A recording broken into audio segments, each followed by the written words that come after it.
Voilà la différence nationale.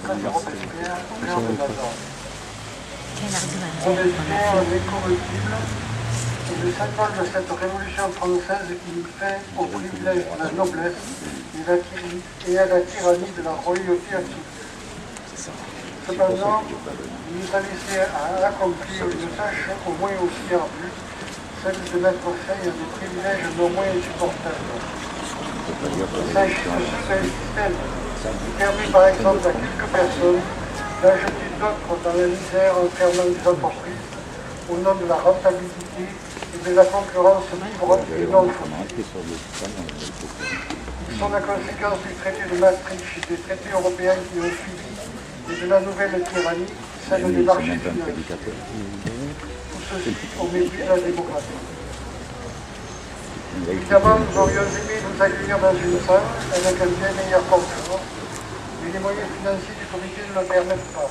En tous les cas, pourvu Le qu'Obama tirage de passe. très nombreux tracts, des courriers expédiés aux signataires ne disposant pas de mail ont fortement alourdi nos charges. Nous faisons appel d'ailleurs à votre générosité pour nous aider à combler le déficit et à poursuivre notre action. Mais je ne vais pas retenir plus longtemps votre attention. Je laisse la place aux interventions des diverses sensibilités politiques de notre comité et à ses invités. Leur temps de parole de commun accord est limité à 4 minutes et ensuite nous vous inviterons à poser vos questions sur les sujets qui seront développés. Et je donne maintenant la parole à Anna Rousseau-Roig, dont le visage ne nous est certainement pas inconnu. Il a été affiché sur les murs de notre circonscription lors des dernières législatives. Nous l'avons chargé de vous présenter en quelques mots l'histoire de notre jeune comité et quelles sont les diverses sensibilités politiques de ses fondateurs. Anna aura aussi la lourde charge de faire respecter les temps de parole des intervenants et nous comptons sur eux pour avoir la courtoisie de les respecter. Je suis content qu'il ait confiance en moi. Tu as à ce titre rappelé que le mode d'adoption du traité est totalement antidémocratique, et je dirais même arbitraire. Ce choix fait par le gouvernement de renoncer à la renégociation à laquelle il s'était engagé et de vouloir faire adopter ce texte en catimini montre avant tout que c'est la parole, l'opinion, les attentes de chacun d'entre nous que l'on méprise. Quelle solution avions-nous alors? Ne rien faire et laisser faire ou réagir? Notre comité a choisi de réagir. Voilà, Il a été fondé le 7 juillet 2012 à Mazars, au départ par 34 personnes soucieuses de l'intérêt général. Sa particularité est donc d'être né d'une initiative de citoyens souhaitant se mobiliser contre un traité visant à institutionnaliser rigueur et injustice sociale. Sa richesse vient de la diversité des membres le composant, représentants de différents courants politiques, mais surtout citoyens sans aucune appartenance. Et c'est cette spécificité même qui en fait d'ailleurs un vrai lieu d'échange, de débat, sans a priori et sans parti pris. Rien d'étonnant que nous soyons aujourd'hui plus de 120 membres. Donc grâce aux différentes distributions, nous sommes allés à la rencontre des personnes lors de distribution de tracts. Et donc aujourd'hui, nous avons choisi ce mode d'échange pour venir à votre rencontre et discuter avec vous de cette nécessité de ne pas voir ce traité ratifié. Donc je vais laisser la place aux différents intervenants. Donc en commençant par Frédéric Dutoit qui nous expliquera son positionnement en tant que représentant du PCF.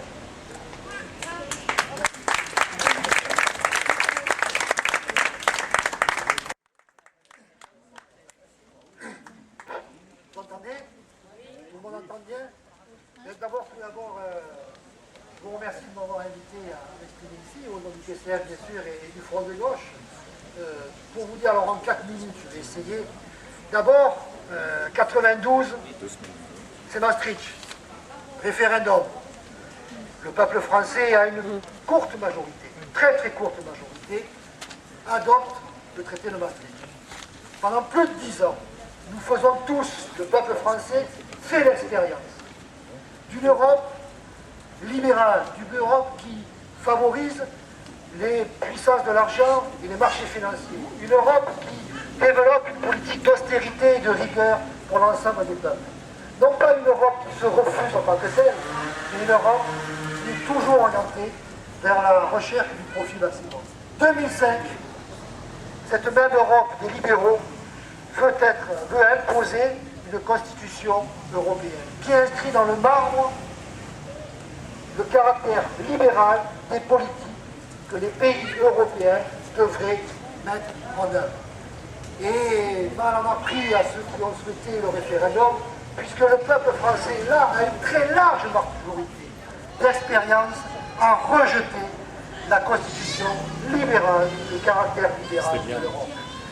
Il n'y a donc pas d'autre raison pour lesquelles et Merkel, Sarkozy, et avouons-le aujourd'hui, le gouvernement de gauche de François Hollande, pour refuser de donner au peuple français la possibilité de s'exprimer sur le pacte budgétaire européen, sur le pacte de stabilité, car ils savent très bien que si on demandait l'avis au peuple français, il y aurait un rejet total et absolu de ce traité, de ce nouveau traité européen.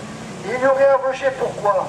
Je ne crois pas que ce soit un rejet de l'Europe, mais encore une fois, parce que ce traité vise à imposer à tous les peuples européens une politique d'austérité. C'est clair, 2017, il faudrait que tous les pays respectent la règle du déficit entre 0,5 et 1%. Or, aujourd'hui, le traité de Maastricht et Lisbonne nous contraint, soi-disant, à respecter un déficit par rapport au PIB de 3%. Ça veut dire de la rigueur, toujours plus de rigueur. Et ce traité-là, cette volonté de faire passer ce traité, ils le savent, elle ne serait jamais acceptée par le peuple. C'est pour cette raison que le Front de gauche, le Parti communiste, tous ces militants, ces sympathisants, tous les gens et citoyens, nous appelons les uns et les autres à nous mobiliser. Nous le ferons tous ensemble le 30 septembre. Nous appelons à nous mobiliser pour exiger que le peuple soit associé. Dernier point, on a 4 minutes. C'est quand même paradoxal.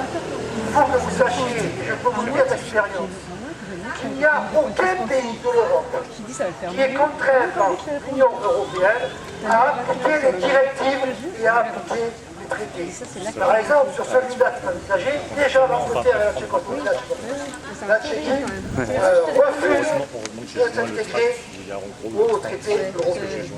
Mais même les directives européennes, je le sais d'expérience, il a été député, je l'ai vu à l'Assemblée nationale, aucune directive européenne, aucune loi européenne n'est obligatoire, doit être appliquée par les pays. Il faut simplement que les parlements nationaux valident ces lois européennes.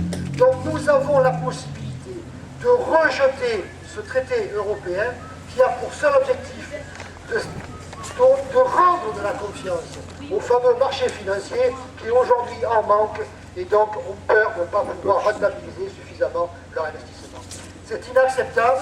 Je vous invite tous et toutes à faire le maximum autour de vous, dans ces quartiers, dans tout Marseille, dans le département, dans la région, en France, en Navarre et en Europe. Par référendum. Merci à tous.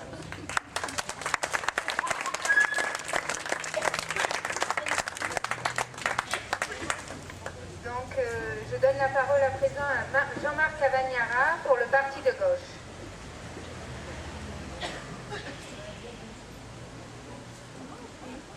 Bien, chers camarades, je ne vais pas refaire l'historique de l'évolution et de la situation dans laquelle nous nous trouvons aujourd'hui. Mais au nom du Parti de gauche, nous sommes sur une logique de tout ce qui va entraîner des modifications et des changements importants pour les peuples en Europe et pour le peuple de France doit être tranché par le peuple.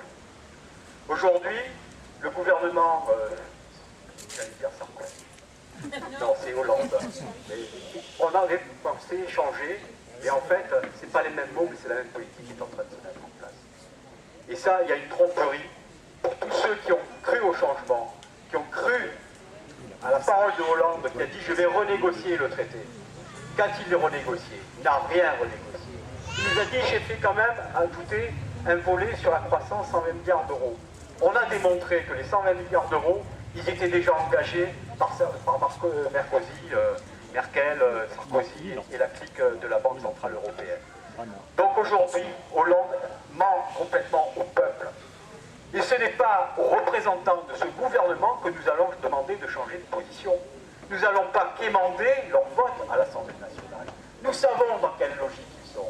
Nous demandons, nous, au niveau du parti de gauche et au niveau du front de gauche, que ce soit le peuple qui tranche, comme en 2005. Et il faudra aujourd'hui se mobiliser. Donc il y a le 30 septembre, la grande manifestation nationale unitaire contre le traité. Nous savons qu'il y a des divergences d'appréciation sur référendum par référendum. Nous, au parti de gauche, au front de gauche, nous n'avons pas peur du peuple. Au contraire, nous voulons que le peuple s'empare de la politique et fasse la politique et dise clairement que tous les enjeux qui le concernent, c'est à lui à le trancher. Et donc seul un référendum pourra faire la lumière, parce que le référendum, ça veut dire quoi? Ça veut dire un vrai débat démocratique, un vrai débat public. C'est-à-dire que tout le monde devra mettre sur la table des arguments. Tout ce qu'il a fait, tout ce qu'il n'a pas fait, toutes les contradictions, tous les mensonges qui ont été, depuis des années, qui ont été mis sur la table et qui ont amené à la confusion. Donc nous voulons un vrai grand débat démocratique qui doit être tranché par un référendum. Et nous ne faisons absolument pas confiance à ce gouvernement, à ces élus, à ce parti socialiste qui est aujourd'hui dans la difficulté, parce que même à l'intérieur de ses propres rangs, il y a des divergences. Au sein d'Europe Écologie Les Verts, il y a aussi des divergences, il y a une volonté de ne pas ratifier ce traité. Et la seule solution pour le gouvernement, c'est d'avoir une politique autoritaire vis-à-vis de sa propre majorité. Et ça, c'est inacceptable. Et là, ça veut dire que qui est en train de se mettre en place, c'est un délit de démocratie, c'est un mensonge au peuple, et c'est grave pour l'avenir, parce que qui est au point du pouvoir en ce moment? C'est le Front National. Si on veut faire le lit du Front National, on ne s'y prendra pas mieux que ça. Et donc, le Front National aussi demande un référendum. Mais il va falloir aussi mettre sur la place publique les mensonges du Front National sur sa véritable politique et sur sa véritable conception de l'Europe, sur sa véritable conception du peuple. Parce que le peuple, une fois qu'eux sont élus, le peuple n'existe plus, il y a le chef qui décide, et puis basta. Et on revient à des régimes autoritaires. Le Front de gauche, le parti de gauche, se battent pour la démocratie, pour une vraie démocratie réelle. Et donc aujourd'hui, la seule solution pour sortir de cette situation, c'est le référendum, place au peuple.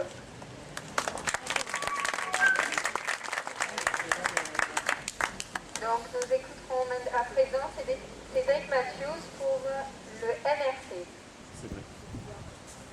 Bonjour, merci Anna, merci au comité Quartier Sud d'avoir organisé cette mobilisation. Le MRC, c'est le mouvement républicain citoyen de Jean-Pierre Chevènement et aussi de Jean-Luc Laurent. Donc, vous savez, on vit actuellement une époque qui est dominée par l'argent roi, aussi du capitalisme financier qui rançonne les États et où le capital met de plus que jamais tous les territoires en compétition. Donc nous vivons les plans sociaux, les délocalisations, les pertes de compétences et de savoir-faire sur notre territoire. Et ceci au nom unique de la finance. Il est à redouter que prochainement, nous ayons encore dans l'environnement marseillais, et notamment du côté des camps de Berre et d'Arkema, de mauvaises nouvelles. De nombreux pays européens sont plongés en même temps dans une crise dont personne ne connaît les limites. C'est effectivement le problème que tous les pays sont en même temps plongés dans l'austérité. Donc la Grèce, l'Irlande, le Portugal, l'Espagne, l'Italie, et en France aussi,